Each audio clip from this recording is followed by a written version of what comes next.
As some of you know by now, I'm a fan of Jack Kornfield, a spiritual writer and teacher. And I haven't read everything Jack Kornfield's written, and I've never had the opportunity to see him personally. But what I've gathered from him, from my exposure to him, is that one of his themes is the idea that comes off the question that very often we ask about life, about how can life be fulfilling, how can it be joyful? How can we live the life that we really want to live?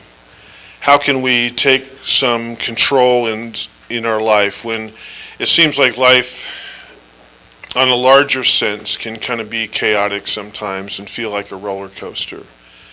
And some of the streets and roads that we go down in life and some of the things that come up for us.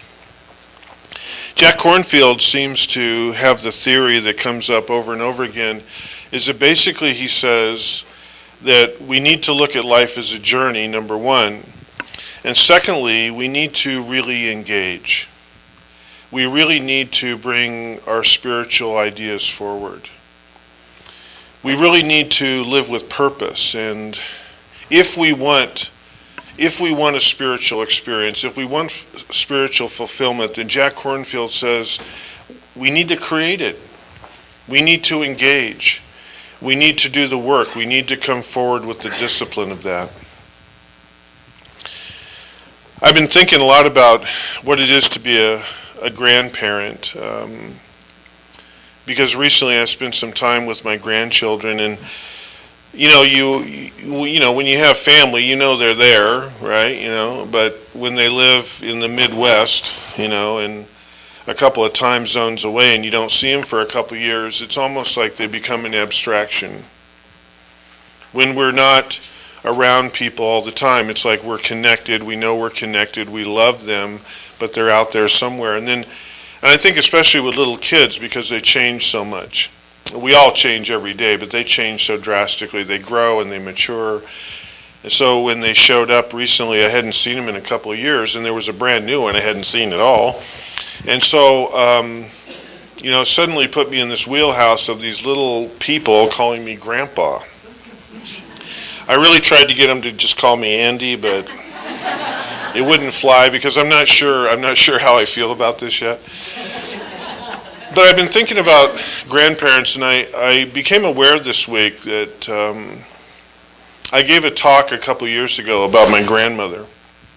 I had a set of grandparents I was very close to. They were my mom's parents.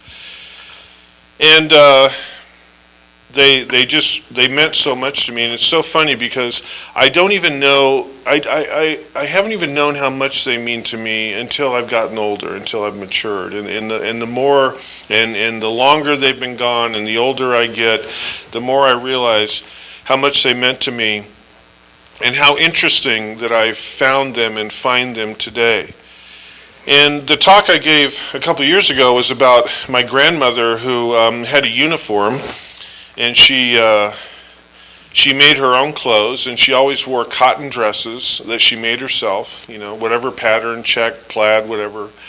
And she had aprons, and very, very often the aprons would match the dresses, but she never wore them together, okay? And so, but my talk was about the fact that now, to the civilian world, they would say she had a uniform, but to those of us in the family, we knew that there was a variation that people outside the family didn't understand, and that was that my grandmother had a, meet people from outside the family apron, and then she had the at-home family apron, okay? And the at-home family apron was the one that was stained, and the pockets were full of stuff, and it was ripped and mended and held together and whatever.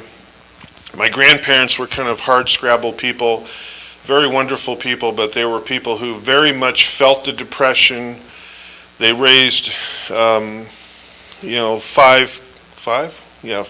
six kids through the Depression, farm labor work, moving around, came to California from the Midwest just in time to catch the Depression, that sort of thing. A lot of farm work, a lot of mechanical work, a lot of ranch work. My mom always said that she cut her teeth on a prune bucket, and down there in the San Jose area where my mom was born, Cupertino, and and when the crops came in, the whole family went out and picked them, and all that sort of thing. And my grandparents raised their family for many years in farm housing, which is putting it nicely.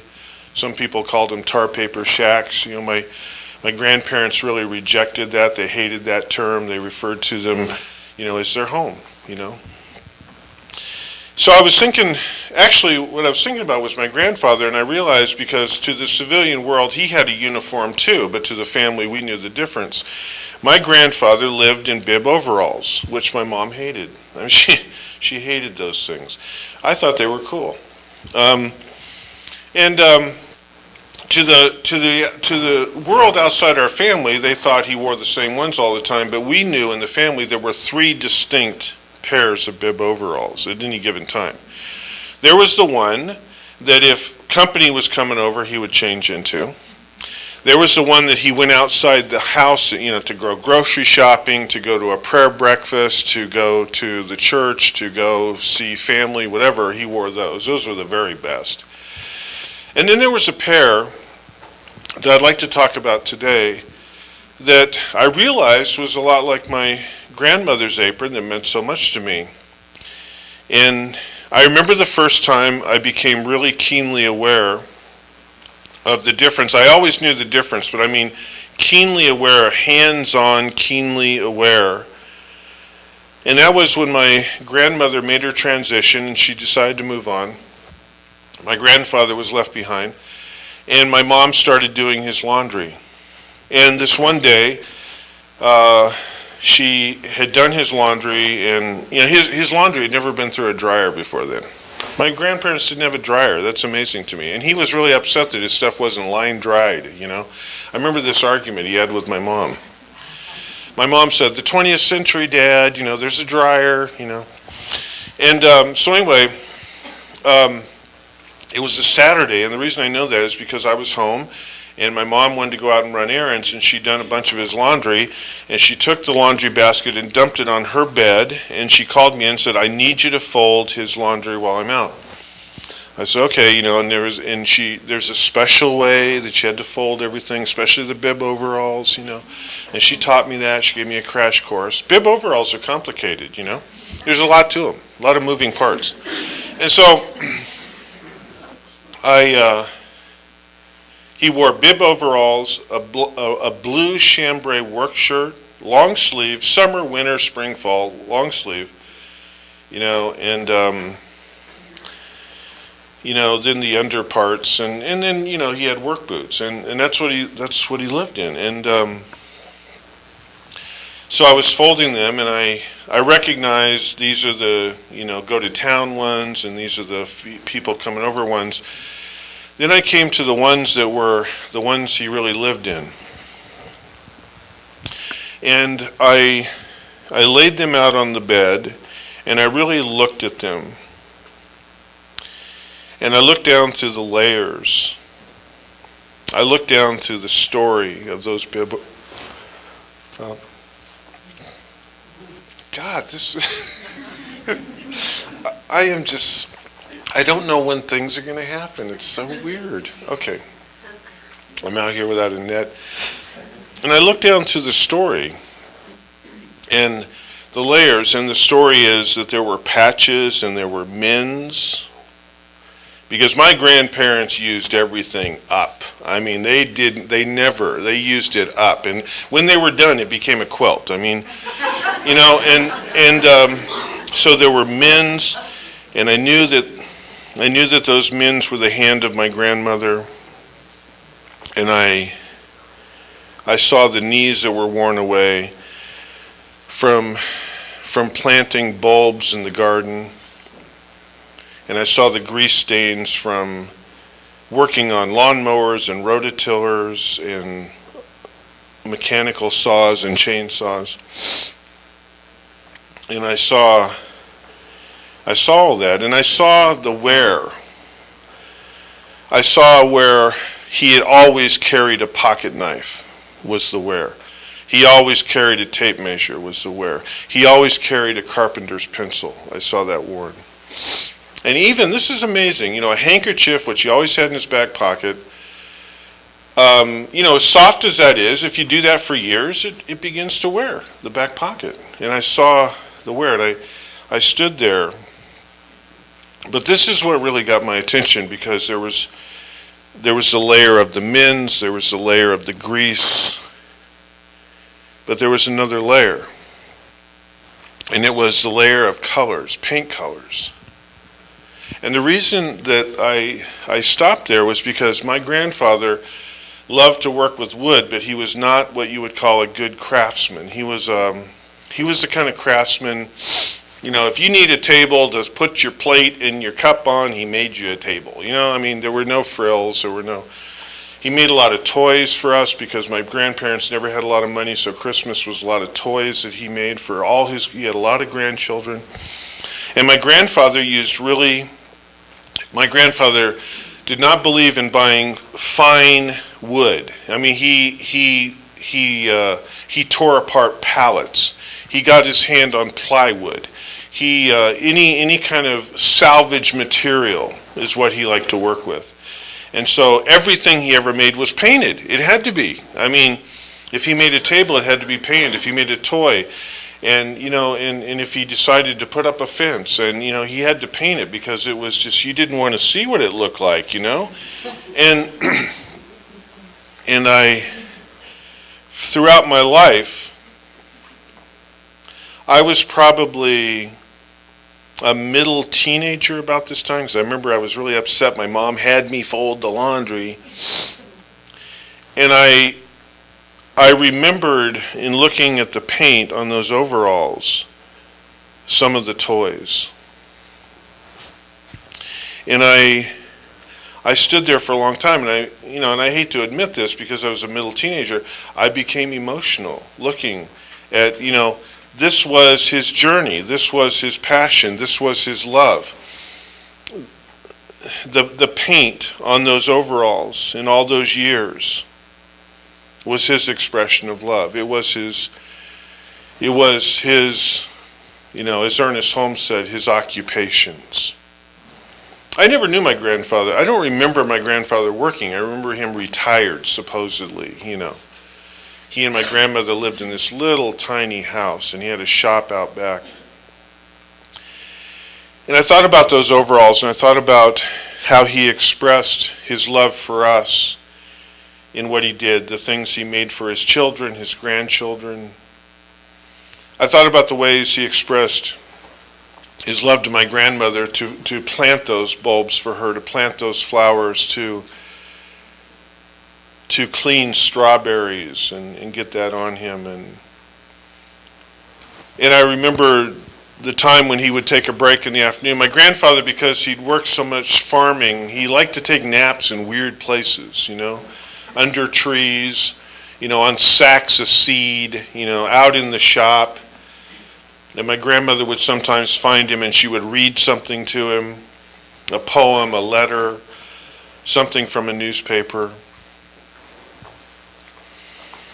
And I remember the time, I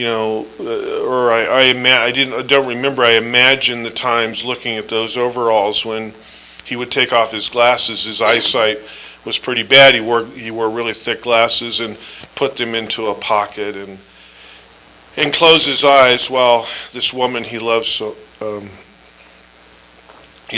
much would read to him, and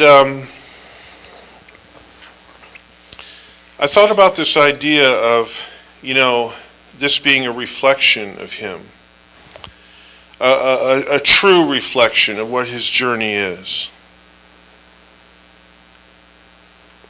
Not all of spirituality is reading books and prayer and mantras and meditation. That's all really great.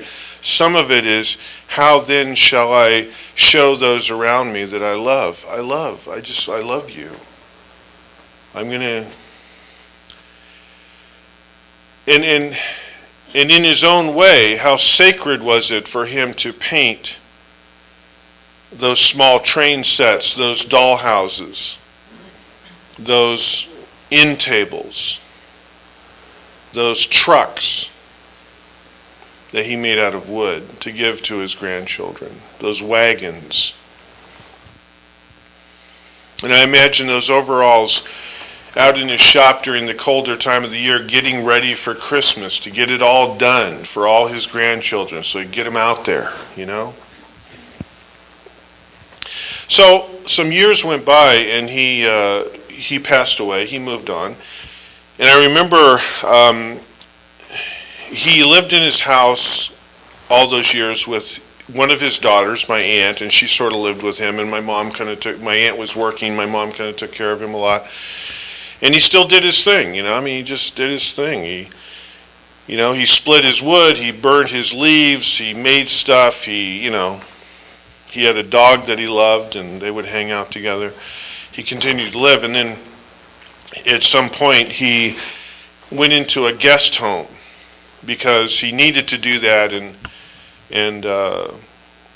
he could also be a difficult person. He could be a stubborn person, and my mom needed just a little bit of space to help him, you know. And when he went to the guest home, the daily overalls didn't go with him because, after all, he was going out in the world. So he took his good stuff, and they stayed and were folded and put into a drawer, into his dresser. So a short period of time went by, and that's when he decided to leave. So there's the funeral, you know, and it was so weird for me to see him in a casket because he was in a gray suit that I didn't even know he owned, wearing a tie I didn't even know he owned. And so, you know, the thing about a memorial is that a lot of people stand around and try and encapsulate what a person is all about. And there's all these ideas of this person is this and this person is that, and there's all these ideas about what somebody is. You know, Mark Twain was someone who thought that biographies written by other people was kind of a strange concept. Like, how can we possibly know really what people are about? But we do the best we can. So I remember there were a lot of people from other areas, and the family really wanted to sell his house, and my aunt wanted to move on. And so while they were in town, the family said, hey, everybody come on over, take a look at stuff, if there's things you want, you know, whatever, and we need to kind of get going on this, and because people were from all over the country.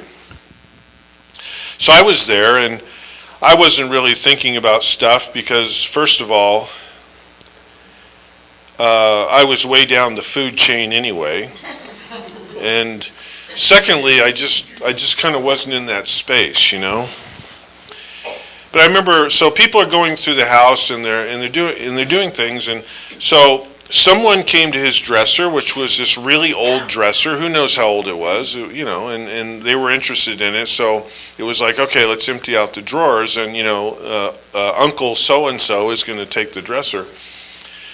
And so they empty out the drawers, and there were only a few pieces of clothing in it, and they laid them out on the bed that had been his room, and there they were.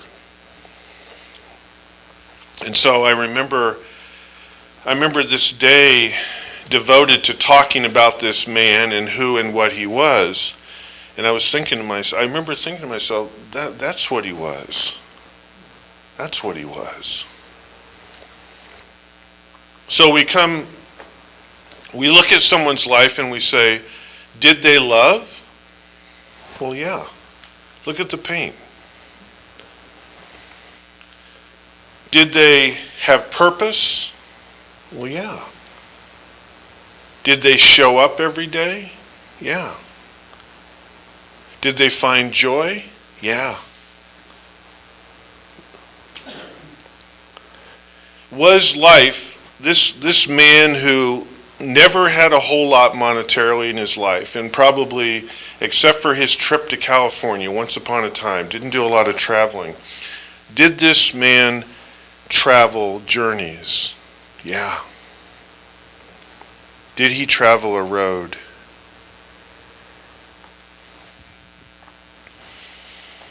Jack Kornfield says, to get up every day and step into our life, our affairs with intention, mindfully, and to put together a life day in and day out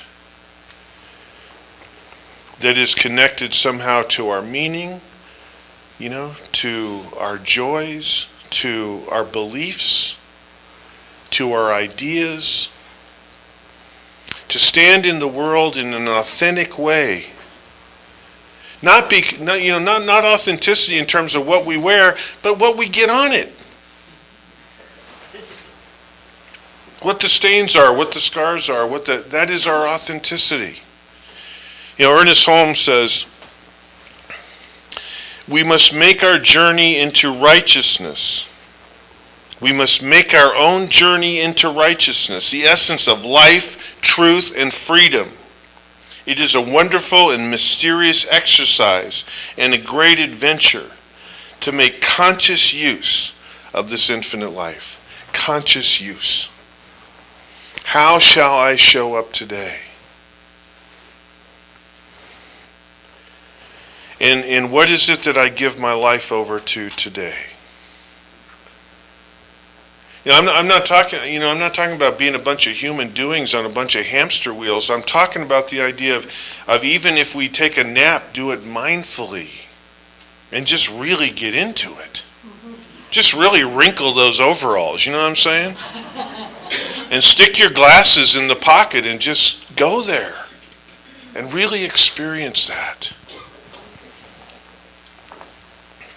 The thing that strikes me when I read people like Kornfield or whoever that talk about life being a journey and evolutionary and all this sort of thing is that, basically we're all doing it. But are we aware of it? Because you see, if I'm not aware, I might have some real joy one day and I'm not really aware of it. I might have some real purpose one day and I'm not really aware of it. Because I'm not present in that moment. And that's what Kornfield talks about, being present in the moment of whatever we're doing. And if we can't be present and we don't know why we're doing it, why are we frickin' doing it? My grandfather, he had to get those toys out to those kids because he loved them. And that's what he did. So I've been thinking about this idea of being fully present. Being fully present. And in religious ideas, in religious rituals and ceremonies, most of us are familiar with the idea of the prayer bead.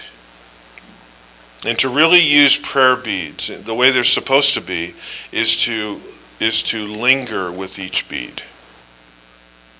That's the way we're supposed to use them. And to be present with that bead. So this morning I would like to do something with you, if you don't mind. I would like to ask you to close your eyes for just a little bit. And to take a moment and just come into the presence of where we are, and just allow yourself to take a couple of really good natural breaths. And just settle into where you are, just for a moment.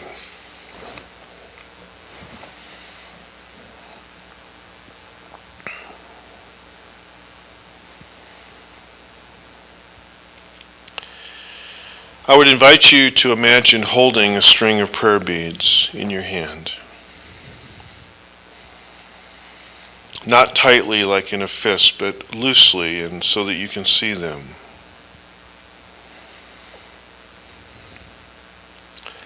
The string. Is it a silk cord? A gold or silver wire?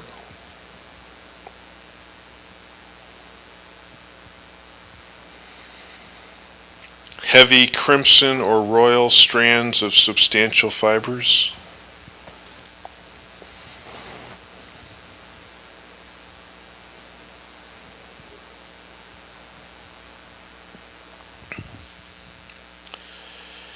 What are the beads?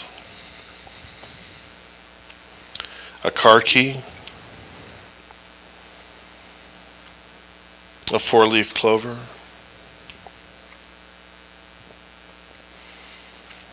A pacifier? An engagement ring?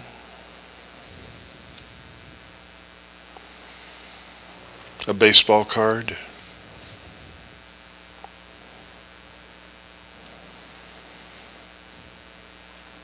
A religious icon?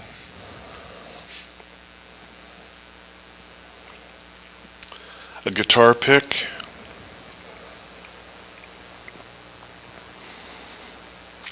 A thimble?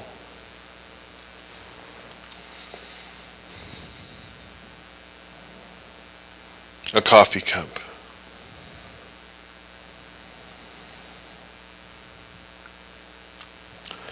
A ticket stub?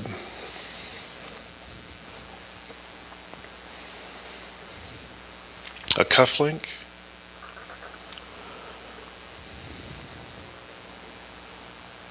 A tear?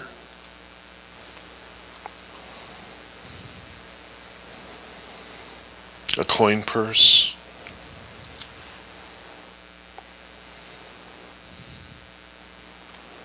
An apron?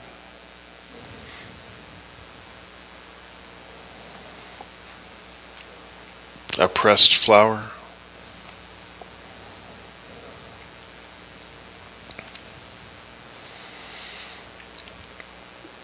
An old pair of glasses?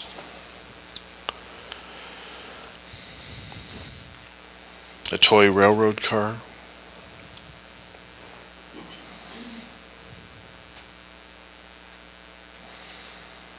A celebration?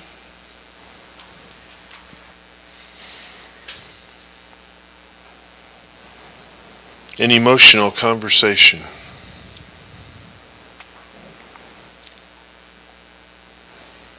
A confession?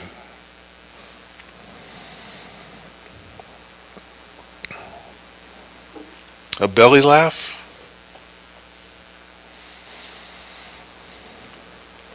A crazy dream?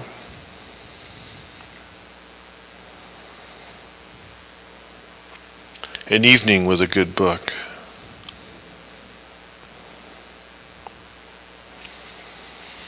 A hand held?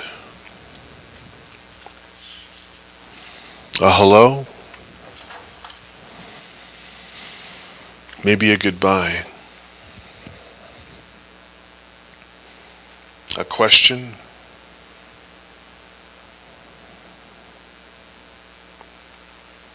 An answer?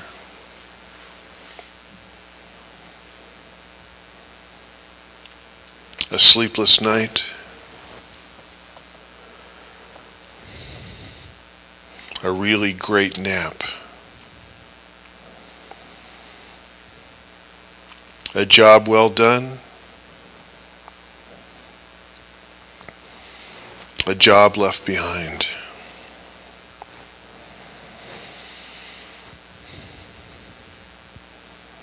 All occupying space on the string of prayer beads of us, of our journey. All having been placed one after another.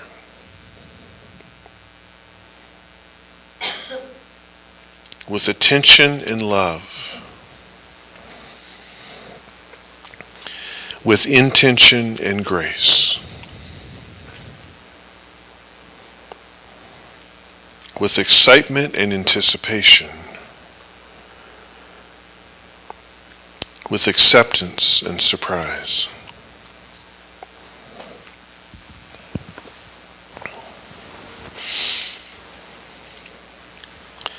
Now,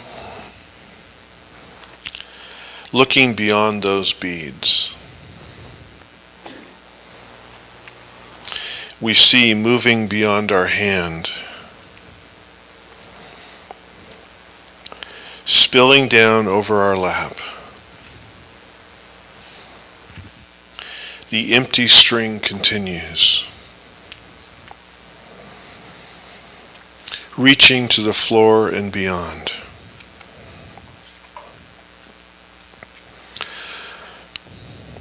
What will fill that string?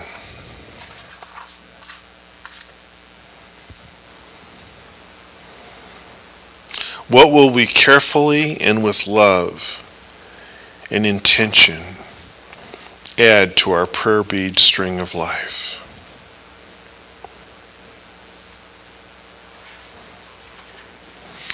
What adventure will we add next and beyond?